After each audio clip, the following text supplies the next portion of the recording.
Nilofer Siddiqui from Axis Institute, and in the last class we were studying the molecular basis of inheritance, जिसमें हमने the semi conservative scheme of DNA replication तक complete कर लिया था।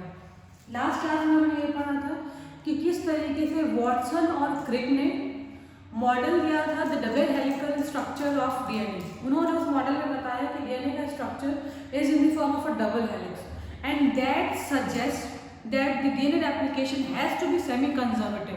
उसका क्या मतलब था ये भी हमने पढ़ा था। सेमी कंजर्वेटिव डीएनए रेप्लिकेशन का बेसिक मीनिंग ये होता था कि अगर ये स्ट्रैंड है, डीएनए स्ट्रैंड हमारा, अगर मैं इस कलर से हमारे ओरिजिनल डीएनए स्ट्रैंड को बनाती हूँ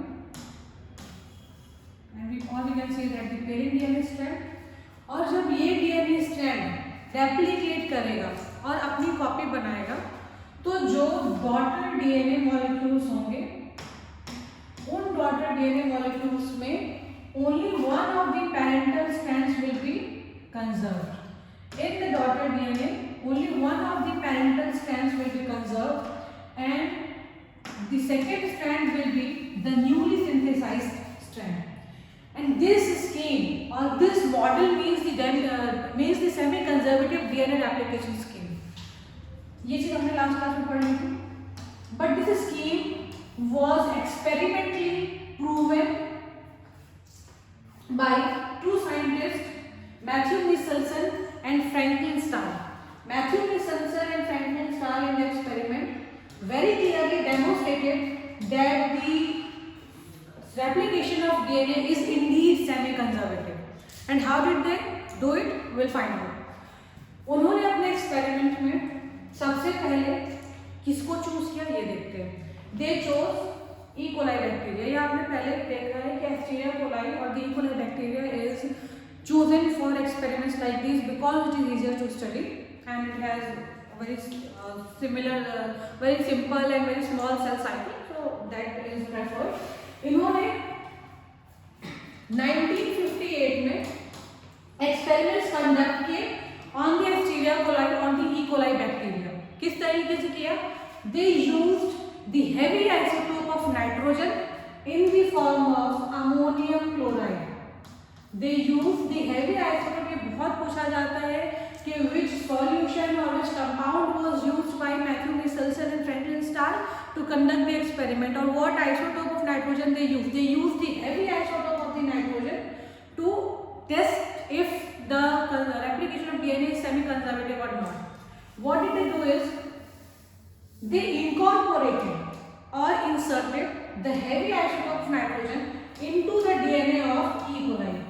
They incorporated the heavy isotope of nitrogen into the DNA of Escherichia coli or the E. coli bacteria। जब उन्होंने हेवी नाइट्रोजन को E. coli बैक्टीरिया के डीएनए में फुली इनकॉर्पोरेट कर दिया, उन्होंने E. coli बैक्टीरिया को ट्रांसफर किया to a lighter isotope containing medium of nitrogen. They transferred the bacteria to a medium that contained the lighter isotope of the nitrogen, which is 14 nitrogen having the atomic mass 14। Now, what did they observe is they observed several generations of DNA replication or cell division of E. coli bacteria। Class 11th में आप लोगों ने एक chapter पढ़ा था cell cycle and cell division, जिसमें आपने पढ़ा था कि कोई भी सेल जिन सीक्वेंस ऑफ इवेंट्स को ट्रावर्स करता है टू रेप्लिकेट और to make a copy of it, उस पूरे सीक्वेंस ऑफ इवेंट्स को हम बोलते हैं सेल साइकिल। जिसमें एक स्टेप आपने पढ़ा था कि सेल साइकिल में मेनली दो फेजेस होते हैं। The first is the interphase and the second is the M phase और the mitotic phase. In interphase we had G1 phase, which was the gap between M phase and S phase। There was S phase and there was G2 phase। आप लोगों ने ये चीज पढ़ी है कि S phase में और सिंथेसिस फेज में डीएनए रेप्लिकेट होता था। मीनिंग ई कोलाई बैक्टीरिया अगर रेप्लिकेट कर रहा है, अगर अपनी कॉपीज बना रहा है, अगर डिवाइड कर रहा है, तो डिवीजन के टाइम पे वो अपना डीएनए करेगा इन ईच सेल डिवीजन। तो यहाँ पर उन्होंने उसी चीज को देखा, उन्होंने देखा कि एस फेज में जब ई कोलाई अपने डीएनए को रेप्लिकेट कर रहा है तो जो डॉटर डीएनए मॉलिक्यूल्स हैं वो किस तरीके के हैं, उनमें सारे स्ट्रैंड्स जो हैं वो हैवी आइसोटोप ऑफ नाइट्रोजन के हैं या लाइट के हैं, या कितने लाइट के हैं कितने हैवी के हैं, दे स्टडीड दिस। और उन्होंने अलग अलग जनरेशंस पढ़े जिसमें हर जनरेशन वाज 20 मिनट्स। आपने पढ़ा है कि ह्यूमंस का cell cycle is about 24 hours. Humans का जो सेल साइकिल होता है that is average 24 hours. Yeast cell का सैक्रोमाइटोसिस सेरेनेसी का 90 मिनट्स होता है। ठीक उसी तरीके से ई कोलाई बैक्टीरिया का सेल साइकिल का जो ड्यूरेशन है दैट इज 20 मिनट्स। तो 20 मिनट्स में एक जनरेशन कंप्लीट हो जाता है। अब देखते हैं, हम लोग खुद करके देखते हैं कि किस तरीके से उन्होंने एक्सपेरिमेंट्स किए होंगे। अब आप मान लीजिए कि ये जो है हमारे ई कोलाई बैक्टीरिया का ओरिजिनल डीएनए है which has 14 and incorporated in it. मान लीजिए कि ये वाला जो हमारा डीएनए मॉलिक्यूल में इसमें हमने ये जो डीएनए है of the E coli bacteria, यहाँ पे हमने 15 एन हमने यहाँ पे या हैवी आइसोटोप ऑफ नाइट्रोजन का हमने पूरी तरीके से इनकॉर्पोरेट कर दिया है। अब 20 मिनट्स बाद इसमें सेल डिवीजन होगा तो हम ये देखेंगे कि जो नए सेल्स बन रहे हैं, जो नए डॉटर सेल्स बन रहे हैं, उनके डीएनए मॉलिक्यूल्स किस तरीके के होते हैं, उनमें कौन से स्ट्रैंड में हैवी आइसोटोप ऑफ नाइट्रोजन होगा, कौन से स्ट्रैंड में लाइट आइसोटोप होगा, ये हमको देखना है।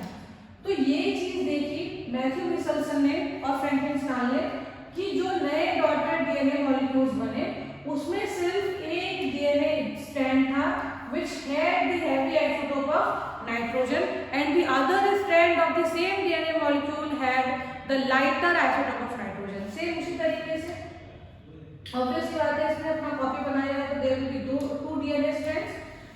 और यहाँ पे दो डीएनए स्ट्रैंड्स होने पे क्या था कि दोनों ही डीएनए स्ट्रैंड्स में, दोनों ही न्यूली सिंथेसाइज्ड डीएनए स्ट्रैंड्स में one of the strands was parental and the other strand was newly synthesised.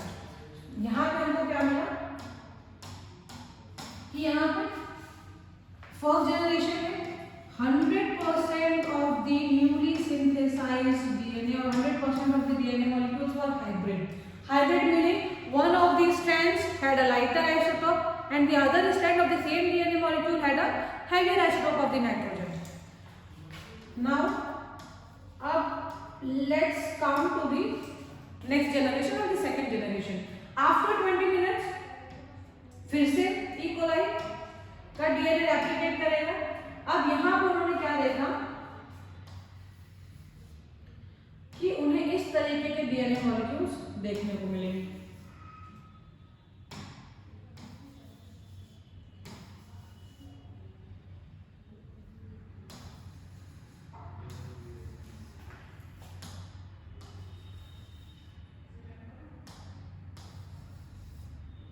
यहाँ पे हमको क्या देखने को मिला कि there were two DNA strands that had the lighter isotope of nitrogen and there were two DNA strands that had one lighter isotope of nitrogen.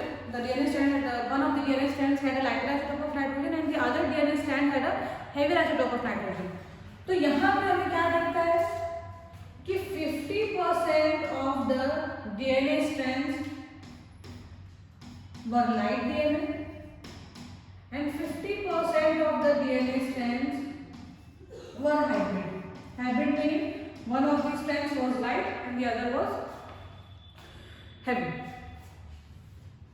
Now, अब next generation में इसके बाद क्या होता है, आफ्टर 20 मिनट्स इसके बाद क्या होता है ये हम देखते हैं।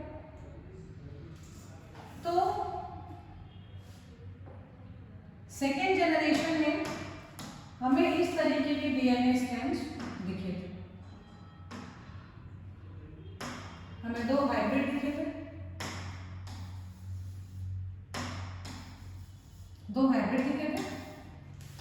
और दो लाइट दिखे थे। 50% of the DNA strands were hybrid and 50% light.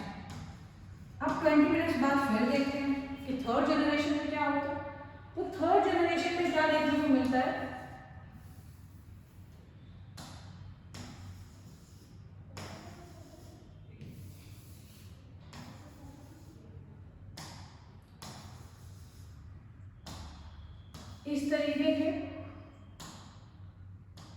हमको 2 डीएनए मॉलिक्यूल्स मिलेंगे।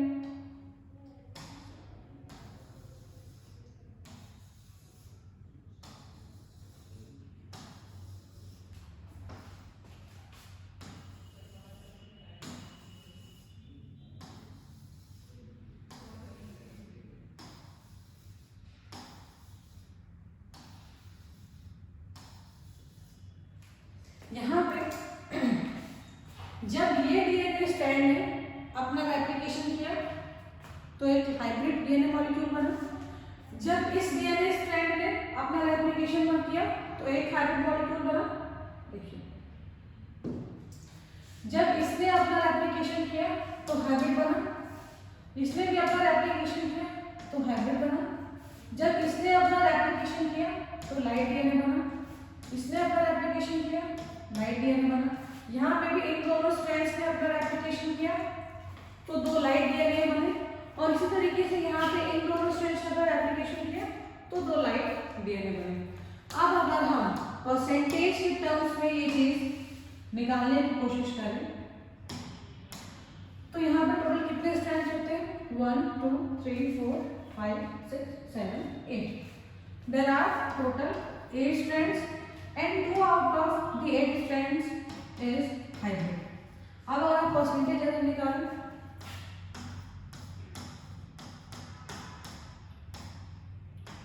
तो बहुत clearly 25% of the DNA molecules are hybrid and the remaining 75% are like. This was the 3rd generation of the E. coli bacteria. Similarly, जब आप आगे बढ़ेंगे तो आपको दिखेगा कि 12.5% in the 4th generation after 20 minutes more, or in total after 80 minutes, the 4th generation will have 12.5% of the hybrid and the remaining 87.5% will be light DNA molecules. अब कौन सा डीएनए मॉलिक्यूल हैवी है और कौन सा DNA molecule light है, ये चीज जो है किस तरीके से मिसेल्सन और स्टाल ने मेजर की थी। तो they used a density gradient, और they used a centrifugation method. Centrifugation में हम क्या करते हैं कि हम एक सॉल्यूशन को ऐसे गोल गोल घुमाते हैं अंडर हाई प्रेशर, और फिर जो लाइटर मॉलिक्यूल्स होते हैं they float at the top and the heavier और the denser molecule settle at the bottom. इन्होंने सेंट्रीफ्यूगेशन टेक्निक में जो मीडियम यूज किया था that medium was caesium chloride. ये भी बहुत क्वेश्चन पूछते हैं कि which medium was used by Matthew Meselson and Frederick Stahl in the centrifugation technique that was used to separate the DNA strands on the basis of their density. So they used cesium chloride. To separate the DNA strands on the basis of their density. अब ये आपको याद होगी, और आपको ये याद रखना भी है। आपको 2 चीजें याद रखनी है कि कौन से कंपाउंड को एज अ सॉल्यूशन या कौन सा नाइट्रोजन का सोर्स क्या था in the culture of E. coli bacteria. तो नाइट्रोजन का सोर्स था ammonium chloride and they use both the heavier and the lighter isotopes of nitrogen. और कौन सा सॉल्यूशन या कौन सा मीडियम उन्होंने यूज किया था to separate the DNA strands on the basis of their density. तो दे यूज्ड सीजियम क्लोराइड। ये आपको 2 कंपाउंड्स के नाम बिल्कुल रटे होने चाहिए। आपको यहाँ दिख रहा है कि किस तरीके से using a centrifugation tube they separated the lighter and the heavier DNA strands। इस तरीके से उन्होंने लाइट और हेवी DNA strands को सेपरेट किया था। एक बार आप समरी देख लीजिए कि 4th जनरेशन में या 20 मिनट्स में all the DNA strands, 2 he strands बने, 2 ही DNA बने थे, 2 ही DNA मॉलिक्यूल बने थे, and both the DNA molecules were hybrid in nature, meaning one of these strands had the lighter isotope of nitrogen and the other has the heavier isotope of nitrogen। फिर 40 minute बाद मतलब first generation 20 minute का था, उसके बाद second generation 20 minute का था, तो in total 40 minute second generation में, या इन टोटल आफ्टर 40 मिनट्स आपको 50 स्ट्रैंड्स हाइब्रिड दिखाई देंगे और 50 लाइट दिखाई देंगे। 60 मिनट्स मतलब 20 मिनट्स और ऐड कर दीजिए, तो थर्ड जनरेशन में 25% of the DNA molecules obtained were hybrid and 75% were light.